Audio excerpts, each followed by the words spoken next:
Cricket খেলাকে পেশা হিসাবে গ্রহণ করা যাবে? একটা কোম্পানির পক্ষ থেকে ডেলিভারি বয় হিসাবে কাজ করেন। এখন যদি ডেলিভারির মালে নাজায়েজ কোনো বস্তু থাকে, উনার গুনাহ হবে কিনা? কোরআনের একটি আয়াত যদি কেউ ব্যাখ্যা সহ শিখে 100 রাকাত নফল নামাজের সওয়াব হবে, এরকম কোনো হাদিস কি আছে? মাহরাম ব্যক্তি ব্যতীত হজ করা যায় না, অথচ আমাদের মেয়েরা কলেজ বিশ্ববিদ্যালয় একা একা চলে যায়, এটা কি ঠিক? বেদাতকারীর যদি আমল কবুল না হয়, বেদাতকারীর যদি তাওবাও কবুল না হয়, তাহলে সে কি জাহান্নামী হবে? মেহেদী হাসান নামে একজন ভাই জানতে চেয়েছেন, ক্রিকেট খেলাকে পেশা হিসাবে গ্রহণ করা যাবে? কোনো খেলাকেই পেশা বানানো যাবে না। আল্লাহ তাআলা মানুষকে খেলাধুলার জন্য পৃথিবীতে পাঠাননি। খেলাধুলা এটা হচ্ছে একটি অপ্রয়োজনীয় কাজ।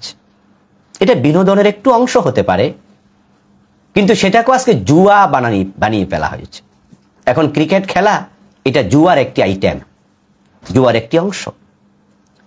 এরপরে হচ্ছে খেলতে গেলে সময় অপব্যয় হয় ঘন্টার পর ঘন্টা। আর একটা ক্রিকেট খেলোয়াড়, একটা ফুটবল খেলোয়াড় পুরাটা জীবন খেলতে খেলতে কাটাই দিল।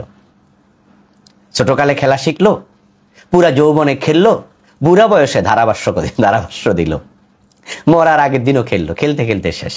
তা আল্লাহেরই কি দুনিয়াতে খেলা লেগে বানাইছিল? কোনো কাম পায় না। আর এই জন্য খেলা পেশা হতে পারে না, আর জুয়ার আইটেম হওয়ার কারণে আরো না। এই জন্য আমরা বলবো যে দয়া করে এটাকে পেশা বানাবেন না, এটা ঠিক হবে না। জাযাকুমুল্লাহ। মেহেদী হাসান ভাই আরো জানতে চেয়েছেন, কোরআনের একটি আয়াত যদি কেউ ব্যাখ্যা সহ শিখে 100 রাকাত নফল নামাজের সওয়াব হবে, এরকম কোনো হাদিস কি আছে? এমন কোনো হাদিস আমার চোখে পড়েনি। কোরআনের আয়াত শিখা নিঃসন্দেহে এটা অনেক ভালো ইবাদত, এটা অনেক বড় সওয়াবের কাজ। ইলম অর্জন করা এক মুহূর্ত রাত জেগে ইবাদত করা নামাজ পড়ার চেয়ে উত্তম, এরকম হাদিস পাওয়া যায়। কিন্তু 100 রাকাত নামাজের চেয়ে একটা আয়াত ব্যাখ্যা শিখলে উত্তম, ঠিক হুবহু এই অর্থে আমি কোনো হাদিস পাইনি। যারা ইলম শিখার ক্ষেত্রে সময় দেয়, নিশ্চয় নফল নামাজের চেয়ে তাদের সওয়াব বেশি হবে। রাসূলুল্লাহ সাল্লাল্লাহু আলাইহি ওয়াসাল্লাম দেখলেন মসজিদে ঢুকে দুদল মানুষ, একদল মসজিদের কোণে জিকির করছে, আরেক দল মসজিদের অপর কোণে তারা কোরআনের তালিম করছে। আল্লাহর হাবিব বললেন যে তারা দুদলই ভালো। তারপরে তিনি যারা কোরআনের তালিম দিচ্ছিল, আলোচনা করছিল, তিনি বললেন আমি তাদের সাথেই আছি। উনি তাদের সাথে বসলেন, তাহলে তারা অধিক ভালো। আলামিন মজুমদার নামে একজন ভাই জানতে চেয়েছেন, মাহরাম ব্যক্তি ব্যতীত হজ করা যায় না, অথচ আমাদের মেয়েরা কলেজ বিশ্ববিদ্যালয় একা একা চলে যায়, এটা কি ঠিক?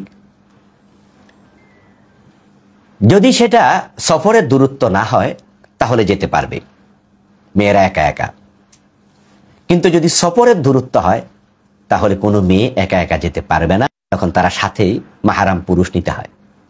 নারীদেরকে আল্লাহ কতটা সম্মানিত করেছে দেখেছেন, যে তার গার্ড হিসাবে, বডিগার্ড হিসাবে একজন পুরুষ সঙ্গী চাই।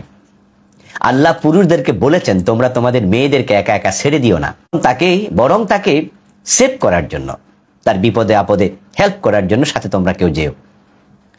আর যদি সফরের দূরত্ব না হয়, সেটা অল্প রাস্তা হয়, 10-20 কিলো হয়, তাহলে সেটাতে মেয়ে একা একা কলেজে, ইউনিভার্সিটিতে বা তার প্রয়োজনে সে যেতে পারবে, অসুবিধা নেই। কিন্তু সফরের দূরত্ব হলে কেউ মেয়েদেরকে একা একা ছাড়বেন না। সাবধান, আপনি নিজের সাথে যাবেন, পৌঁছিয়ে দিয়ে আসবেন, না হয় কিন্তু আপনি গুনাহগার হবেন। মাহবুব আলম নামে একজন ভাই জানতে চেয়েছে, উনি একটা কোম্পানির পক্ষ থেকে ডেলিভারি বয় হিসাবে কাজ করেন। এখন যদি ডেলিভারির মালে নাজায়েজ কোনো বস্তু থাকে, উনার গুনাহ হবে কিনা? আপনি যদি জানেন যে এটা নাজায়েজ বস্তু, তাহলে সেটা তার কাছে পৌঁছিয়ে দিলে আপনি সহযোগী হিসাবে গুনাহগার হতে পারেন। এমন চাকরি আপনি করবেন না, এমন ডেলিভারি বয়ের কাজ করবেন না যে আপনি গুনাতে সহযোগিতা করতে হয়। আর যদি প্যাকেটে কি আছে আপনি জানেনই না, জানার সুযোগও নাই, তাহলে সেখানে আপনি যেহেতু জানেন না, আপনি আশা করি গুনাহগার হবেন না। এই জাতীয় কাজ করলে অসুবিধা হবে না। আবুল কালাম আজাদ নামে একজন ভাই জানতে চেয়েছেন, বেদাতকারীর যদি আমল কবুল না হয়, বেদাতকারীর যদি তাওবাও কবুল না হয়, তাহলে সে কি জাহান্নামী হবে? আসলে ব্যাপারটা খুবই সেন্সিটিভ। বেদাতির জন্য রাসূলের সুপারিশ নেই। বেদাতি হাউজে কাউসারের পানি পাবে না। বেদাতির আমল কবুল হয় না। এজন্য আমরা বলবো যে বেদাত ছেড়ে দেন, তারপরে তাওবা করেন। বেদাত করতে থাকবেন, এর মাঝে তাওবা করবেন, তাওবাও কবুল হবে না। এই জন্য খুব সাবধান, বেদাতের ব্যাপারে আমাদের সতর্ক হওয়া উচিত।